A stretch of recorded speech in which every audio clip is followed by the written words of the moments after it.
Vote चोरी के मुद्दे पर लगातार डिबेट चल रहा था। उसी डिबेट के दौरान राहुल गांधी अमित शाह के बीच तीखा नोक झोंक हुआ था, जिसमें राहुल गांधी ने सीधे तौर पर आरोप लगाया था कि आप लोग वोट चोरी कर रहे हैं और वोट चोरी कर करके आप सत्ता में आ रहे हैं, मुझे सब तो अच्छे से पता है।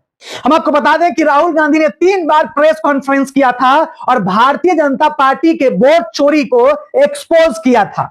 उस 3 प्रेस कॉन्फ्रेंस पर अमित शाह भड़क उठे थे। अमित शाह इतना गुस्सा से लाल हो गए थे कि उनके मुंह से गाली शब्द भी निकल गया था। उसके कुछ दिन बाद ही राहुल गांधी ने रामलीला मैदान में वोट चोर गद्दी छोड़ का एक बहुत बड़ा महारैली किया था।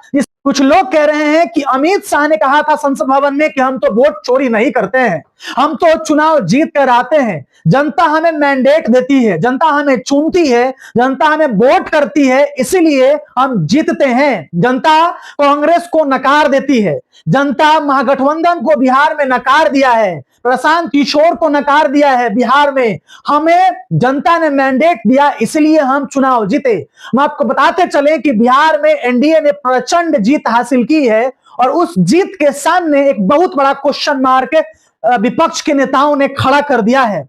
लगातार अब कुछ लोग प्रतिक्रिया दे रहे हैं, कुछ लोग चुनाव आयोग से सवाल पूछ रहे हैं। चुनाव आयोग से सवाल पूछ रहे हैं कि जीतन राम मांझी ने क्या उस समारोह में झूठ बोला, क्या अभिनंदन समारोह में अपनी जनता को संबोधित कर रहे थे, अपने लोगों को संबोधित कर रहे थे, तो क्या जीतन राम मांझी ने झूठ बोला या चुनाव आयोग ने चोरी करवाया और विपक्ष के नेताओं को हरवाया, विपक्ष के पार्टियों को हरवाया। हम आपको बताते चले कि लगातार एनडीए गठबंधन कई राज्यों में चुनाव जीतते जा रही है। हरियाणा से लेकर महाराष्ट्र से लेकर जहां जहां चुनाव लड़ा एनडीए ने, दिल्ली से लेकर के लगातार इस वक्त एनडीए चुनाव जीत रहा है। कुछ लोग कह रहे हैं कि बंगाल का दिन वो दूर नहीं है, ममता बनर्जी के हाथों से अमित शाह बंगाल में भी वोट चोरी करके सत्ता छीनने वाले हैं।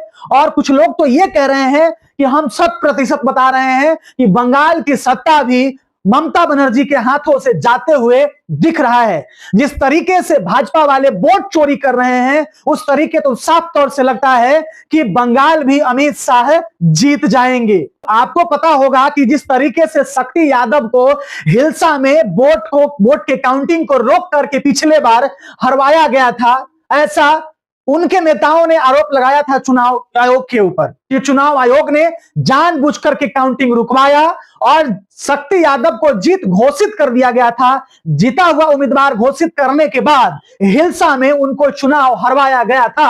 हम आपको बताते चले कि हाजीपुर में भी सवाल उठे थे। पिछले बार काउंटिंग में हाजीपुर में भी सवाल उठा था कि हाजीपुर में भी अवधेश सिंह चुनाव हार गए थे, लेकिन नित्यानंद राय ने डीएम से साठ गांठ करके समझौता करके अवधेश सिंह को लगभग 2900 वोटों से जितवा दिए थे। यानी कि लगातार जीतन राम मांझी के बयान से पूरे देश में भौचाल मच चुका है, पूरे देश में बवाल मच चुका है। कांग्रेस ने अपने हैंडल से वीडियो शेयर किया है, आरजेडी ने अपने हैंडल से वीडियो शेयर किया है और वीडियो शेयर करके सीधा चुनाव आयोग से सवाल पूछा है और एनडीए गठबंधन पर तीखा वार किया है और कहा है कि एनडीए वाले जवाब दे कि बिहार में वोट चोरी हुई कि नहीं हुई। कांग्रेस ने भी सवाल किया है कि राहुल गांधी सही कह रहे थे कि एनडीए वाला वोट चोर है, भाजपा वोट चोर है और भाजपा ने वोट चोरी करके सत्ता को हथियाया है। जनता ने उन्हें मैंडेट नहीं दिया, बल्कि चुनाव आयोग ने मैंडेट दिया और वोट चोरी करके लगातार कई राज्यों में भाजपा चुनाव जीत रही है। लगातार जीतन राम मांझी के बयान के बाद पूरे सोशल मीडिया पर तहलका मच चुका है। आप इसके बारे में क्या सोचते हैं? क्या वाकई में भारत में वोट चोरी हो रही है? क्या वाकई में अमित शाह चुनाव आयोग से मिलकर वोट चोरी करवा रहे हैं और कई राज्यों में चुनाव जीत रहे हैं? आपकी क्या है प्रतिक्रिया? अपनी प्रतिक्रिया जरूर दीजिएगा। आज के लिए इतना ही। जय हिंद, जय भारत।